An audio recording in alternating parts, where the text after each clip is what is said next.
Көлтаң программасы уланууда жогоруда эскерип кеткендей эле биз бүгүн студиябызга меймандарды чакырып абитуриенттерди кабыл алуу боюнча кандай иштер жүрүп жатат, ушул боюнча кеңирээк маалымат бермекчибиз. Бүгүнкү коноктор менен тааныштыра кетейин. Касым Тыныстанов атындагы Ысык-Көл мамлекеттик университетинин абитуриенттерди кабыл алуу боюнча жооптуу катчысы Исабеков Кубатбек Абдыкеримович агайыбыз бизде мейманда. Жана ушул эле Касым Тыныстанов атындагы Ысык-Көл мамлекеттик университетинин электрондук кабыл алуу порталы боюнча иштөө адиси Закиряев Кубанычбек Эсеевич бизде мейманда. Саламатсыздарбы? Студиябызга куш келипсиздер. Мынакей алдыңкы бир айдан кийин буюрса 2023-2024 окуу жылы башталуу алдында турат. Ага ылайык мынакей Касым Тыныстанов атындагы Ысык-Көл мамлекеттик университетинде абитуриенттерди кабыл алуу жүрүүдө. Азыркы учурда 2 жана 3 турлар уланууда. Ушул боюнча кененирээк маалымат берели деген максатта сиздерди студиябызга чакырып отурабыз. Анда келиңиз, агай Кубатбек агай, сиз алгач ушул абитуриенттерди кабыл алуу быйылкы жылы кандай жүрүүдө, ушул боюнча айта кетсеңиз. Рахмат. Эми азыркы учурда баарыбыз билебиз, ошол республикабыз боюнча баштапкы кесиптик, орто кесиптик жана жогорку кесиптик билим берүү окуу жайларында ошол келе жаткан ошол 2023-2024 окуу жылына абитуриенттерди кабыл алуу кампаниясы кызуу жүрүп жатат. Ошонун ичинде биздин ошол көл өрөөнүндөгү илимдин билимдин очогу болгон Касым Тыныстанов атындагы Ысык-Көл мамлекеттик университетинде дагы абитуриенттерди кабыл алуу кызуу жүрүүдө. Эми бул абитуриенттерди кабыл алууга даярдык биз жыл башынан эле баштайбыз. Айта кетсек, ошол жанагы илим жана билим берүү министрлигине атайын биз өтүнүчтөрдү жиберебиз, жанагы гранттык орундарды алуу боюнча. Ал үчүн биз ошол кафедралар менен жанагы жумуш берүүчүлөр менен атайын байланышып, алар менен келишимдер түзүп, ошол кагаздарды чогултуп, эң биринчи ошол кагаздарды даярдап министрликке өткөзүп беребиз. Андан кийин ошол абитуриенттерди кабыл алуунун эң чоң бөлүгү болуп, бул баягы кесипке багыт берүү иштери болуп эсептелет. Ошол кесипке багыт берүү иштери ошол жаздан баштап эле биз баягы мобилдик группалар түзүп, ошол областыбыздын ар бир мектебине барып, ошол кесипке багыт берүү иштерин жүргүзүүгө аракет кылдык. Андан сырткары дагы ошол биздин университетке ошол мектептерде атайын өзлөрүнүн иш-чаралары бар экен. Атайын ошол экскурсия деген, ошол биздин мектепке окуу жайга келип, баягы сабактарга катышып, экскурсия өткөзүп, ошол биз эшиктерди ачып берип аттык, көргөзүп, атайын жанагы сабак өтүп аткан окутуучуларыбыздын сабактарына катышып, биздин болгон материалдык техникалык базаларыбызды келип көрүп кетип атышты. Андан сырткары дагы ошол май айында ошол Каракол шаарындагы биздин ошол ишке орноштуруу борбору бар. Ошол борбор менен чогуу бирдикте биз ошол чоң бир майрам өткөзүп алдык, ачык эшиктер күнүн. Жакшы өттү. Андан сырткары дагы ошол билебиз, 2020 пандемиядан кийин ошол абитуриенттерди кабыл алуу электрондук түрдө болуп калды. Азыр деле ошол уланып атат. Анан ошол порталды дагы биз ошол жылда оңдоп түздөп, маалыматтарды так киргизип, ошол боюнча да иштерди алып барып, ошо даярдык көрдүк да. Эми азыркы учурда абитуриенттерди кабыл алуу жүрүп атат.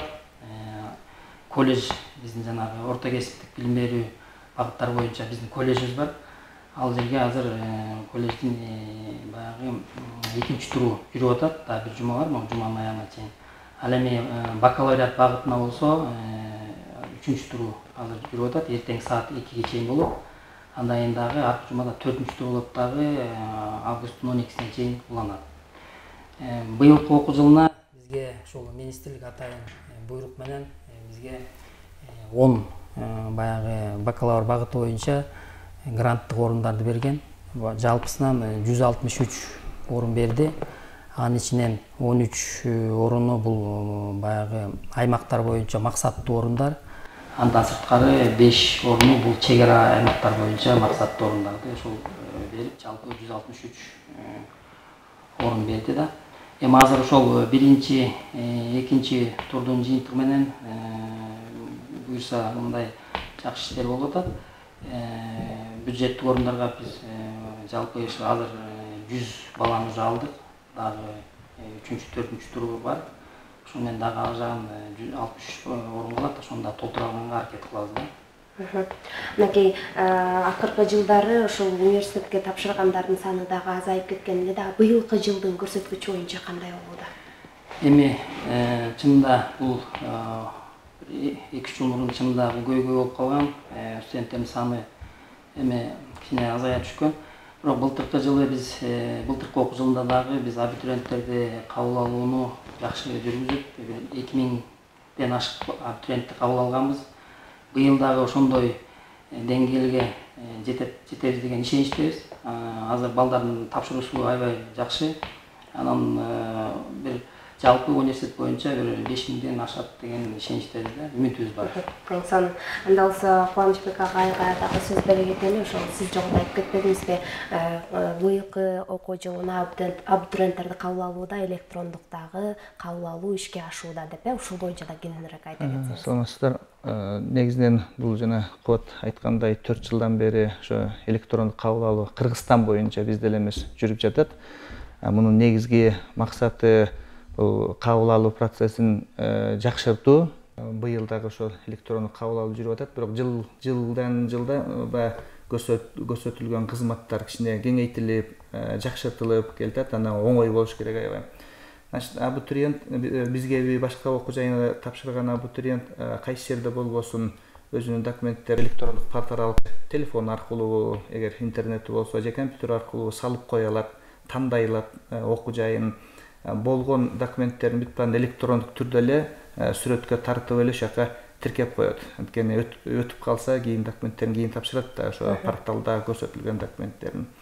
Эми портал 2 режимде иштеп атат азыр.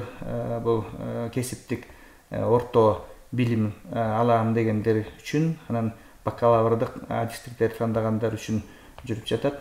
Эми жана максаттары боюнча азыр бүт баары санариптештирүү болуп атат. Ошол себептен ошо портал аркылуу балдар кайсы жерде болбосун тапшырат дагы, өзүнүн ээлеген ордун өтөбү өтпөй ошонусун порталдан эле онлайн режимде кайсы жерде болбосун көрө беришет.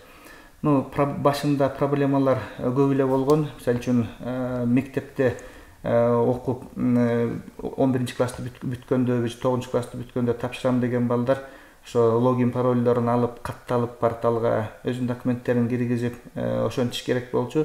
Ошол кичине солоңураак жүрүп калып, бирок кийин азыркы учурда андай проблемалар азайды. Бирок канча-мынча бар. Мисалы үчүн логин паролун жоготуп алгандар болуп атат. Бизге келип ошо биз аркылуу ошонусун алып атышат. Же болбосо фамилиясынан, аттарынан бир тамгаларын туура эмес киргизип алгандар болуп атат. Ал проблемалар чечилип атат. Жалпы азыр бул электрондук тапшыруу аябай жакшы жолго коюлду. Анан билим министрлиги тарабынан азыр ушундай пландар түзүлүп атат. Эмдиги жылы мисалы үчүн жана орто кесиптик билим алам дегендердин катталганда өздөрү фамилия аттарын киргизип, анан биз мисалы үчүн кабыл алуу комиссиясынан ошонун аттестатынын бааларын киргизип атабыз да. Орточо баалы чыгып, анан өзү ранжированный списокке туруп, ошол жактан өтөбү өтпөйбү көрүп, ошол список аркылуу өтүп атат. Ошонусу мисалы үчүн электрондоштурулат эмдиги жылы, Кудай буйрса. Себеби баалары алдын ала кирип эле деги аттестат берилгенде эле анан өзү эле көрүнүп тургандай болуп. Бакалавриат адистиктеринен проблема аякта жок болуп калды. Ал эми бүт баары электрондоштуп, автоматташтырылды.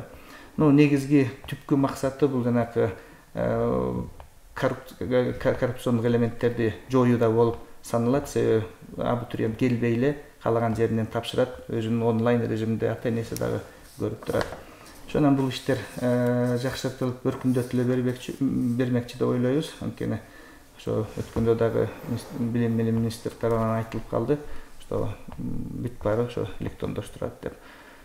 Бүгүнкү күндө ошол электрондук каттоодон өтүүгө кыйынчылыктар жаралбайт, мисалы үчүн санариптештирүү бир эле университеттерде эмес, баардык жерлерде иштеп жатпайбы? Анан калк буга көңүлү аз убакыт талап кылдыбы? Деги эле электрондук каттоодон өтүү баарына эле жеңил боло бербесе керек деп ойлойм да. Жеңил эле болуп калды. Анча-мынча проблема бар. Мисалы үчүн интернет байланышы жоктор болушу мүмкүн, же болсо ошо керектүү смартфондору, телефондору жоктор проблема болушу мүмкүн, бирок анын деле чечилип атат. Мисалы үчүн бизге келет же мектебине барат, ошол жерден анын деле адистер, ошо керектүү адистер чечип беришет. Азыр эч кандай проблема жок. Бул каалайбызбы, каалабайбызбы, ошого өтүш керек. То есть өтпөй койгон болбойт. Мен Кубаныч Эсечке да ушул боюнча кошумчалап коеюн. Чынында электрондук каттоо бул аябай азыркы учурда мындай маанилүү бир колдонмолордун бири болуп эсептелип атат.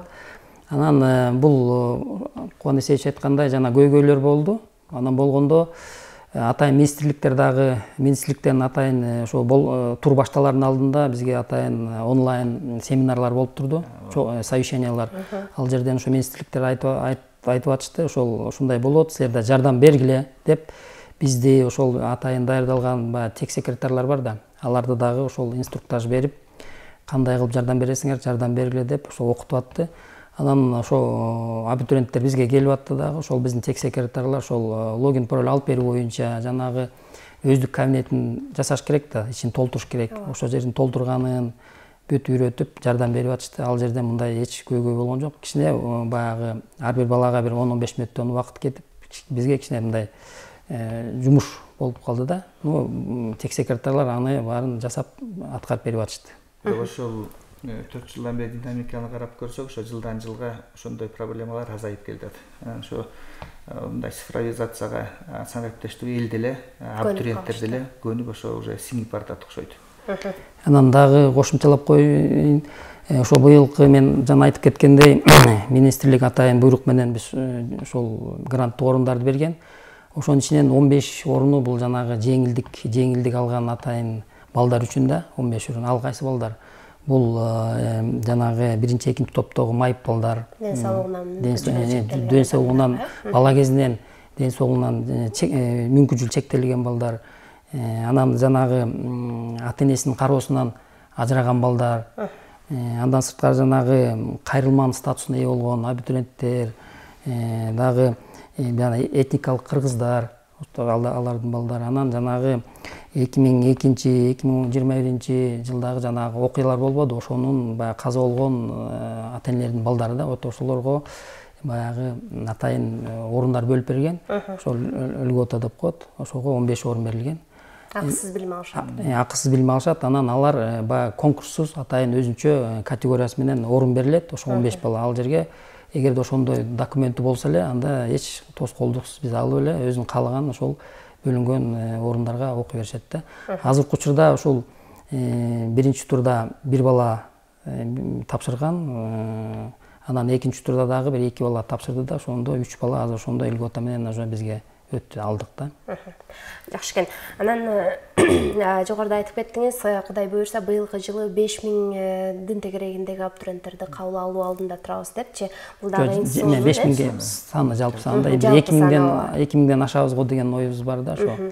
Эң сонунан кайсы адистиктер боюнча билим берилет Касым Тынысбаев университети боюнча, ошол боюнча да айта кетсеңиз. Бизде университетте азыр жана айтып кеткендей орто кесиптик билим берүү багыт боюнча колледжибиз бар.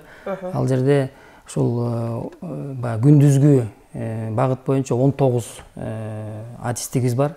Андан сырткары ошол колледжде сырттан окуу боюнча дагы билим алышат. Ал жерде 10 адистик боюнча биз билим бере алабыз. Андан сырткары бул бакалавриат багыт боюнча бул жогорку билим берүү багыттар бар. Ал жерде ошол 23 багыттын 37 профили бар да. Ошол 37 профиль боюнча да биз билим бере алабыз. Андан сырткары ошол жогорку билим берүү боюнча экинчи баскыч болгон бул магистратурада. Ошол магистратуранын дагы биз 5 багыты бар, 5 багытынын 7 профили бар. Ошол магистратуранын дагы 7 профили боюнча биз ошол атайын баягы билим бере алабыз да. Жакшы, анан Кудай буйрса мынакей 4-3 турдагы аяктоо алдында турат, анан дагы эле ойлоно албай кайсыл кесипти тандасам деген дагы суроо жаралса керек албетте. Анан бүгүнкү күндө мына алдыңкы убакта мисалы үчүн кайсы кесиптер өлкөбүзгө өтө керектүү кесиптердин бири болот? Ушул боюнча да кичине кыскача багыт бере кетсеңиздер. Ооба, жакшы суроо, жакшы.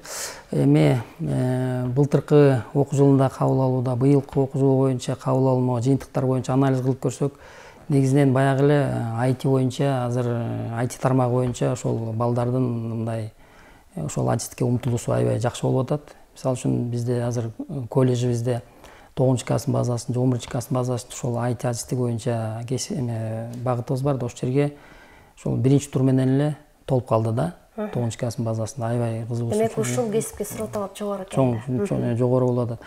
Андан сырткары жанагы чет тилдер боюнча адистигине дагы мындай балдардын умтулуусу жакшы.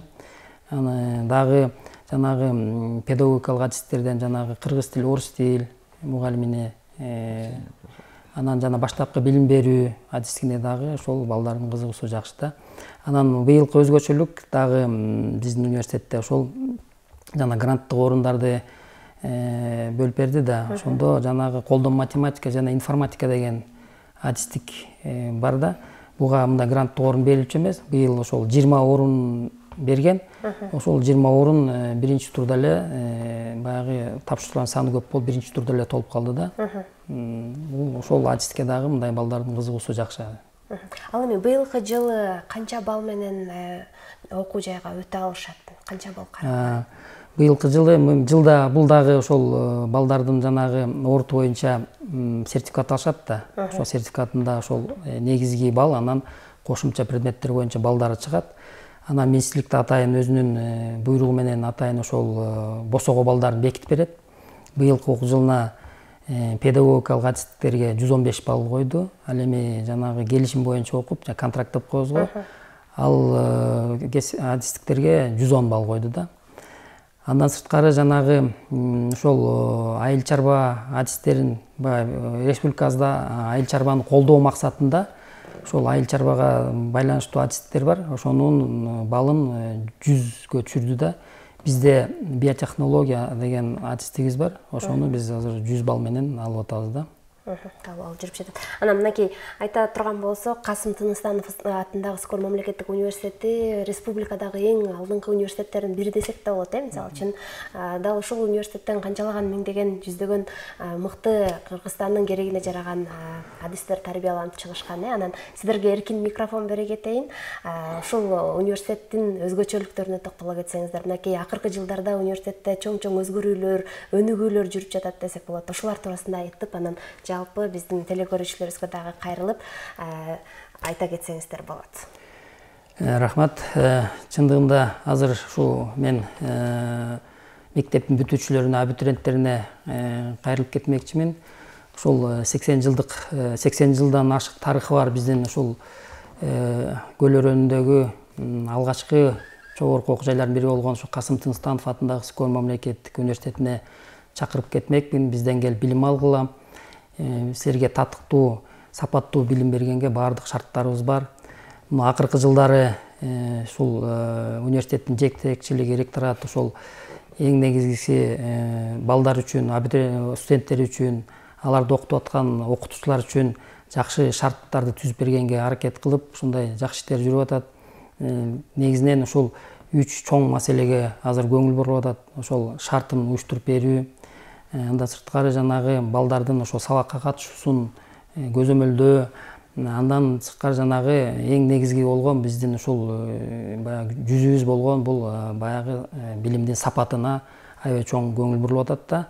Ошол балдарга мен баягы кааларым ошол жакшы өзүңөр тандаган кесипке ээ болуңарыңызга мен тилектешмин. Биздин университетке келиңиздер, күтөбүз. Азыр мынакей 3-үнчү тур бар, дагы 4-үнчү тур бар. Буюрса, кабыл алуу жүрүүдө. Кубаныч агай, сиз дагы эркин микрофонго бере кетеңизге дагы. Мен да айтып кетер элем, ошол абитуриенттерге азыр келечекте болочокто перспективдүү болуп аткан адистиктерди тандап бизге келсеңиздер болот. Мисалы үчүн IT тармагындагы адистиктерибиз көп. Программное обеспечение, информатика, здравоохранение, автоматташкан системалар боюнча адистиктер бар. Прикладная математика, информатика адистиги ачылды. Ошол адистиктерди тандаңыздар, келечек болочок, ошо тарапта деп ойлойбуз. Ооба. Ардактуу замандаштар, бүгүн бизде мейманда Касым Тынстанов атындагы Ысык Көл мамлекеттик университетинин абитуриенттерди кабыл алуу боюнча жооптуу катчысы Исабеков Кубатбек Абдыкеримович агайыбыз болду. Жана ошондой эле Касым Тынстанов атындагы Ысык Көл мамлекеттик университетинин электрондук кабыл алуу порталы боюнча иштөө адиси Закиряев Кубанычбек Эйсеевич бизде мейманда болду. Сиздерге терең ыраазычылык билдиребиз. Алтында болгон убактыңыздарды бөлүп, жалпы биздин телекөрүүчүлөрүбүзгө маалымат бергениңиздерге. Ишиңиздерде ийгиликтер көп болсун. Кудай буюрса, алдыңкы убактарда дагы, келерки жылдарда дагы Касым Тынстанов атындагы Ысык Көл мамлекеттик университети көптөгөн ийгиликтерге жетет деген ишеничтебиз. Ал эми биз болсо программабызды улантабыз. Көл таң программасы менен бирге болуңуз.